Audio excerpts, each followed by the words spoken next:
तो फ्रेंड्स आज सिंदूर खेल सीरियल देखा पाइबे आज आद्या अंश खाइबा नहीं कि आसंती आउ आद्या अंश पाक गला बेले सिक्यूरिटी आसी कहिबे रुहंतु मैडम आपण एबे भीतर को जाई परिबेनी अंश सार काको न छाड़िया को मना करछंती तापर आद्या बसी सेठारे अपेक्षा करंती और सिक्यूरिटी जेतले चाह धरी भीतर को जाए सेतेले मल्लिका आद्या को देखे और कहिबे माछ तो आपे आपे आसी चालरे पड़िबा को अपेक्षा करी बसिछि।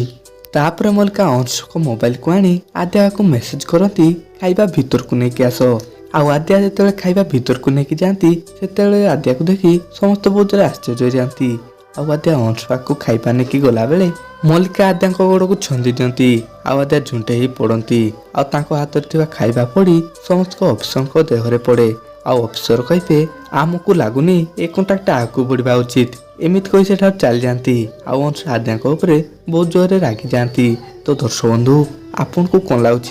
एबे कौन आद्या जापर कि एसबू चाल हूँ मल्लिकार बोली आमको कमेंट माध्यम निश्चय जनातु।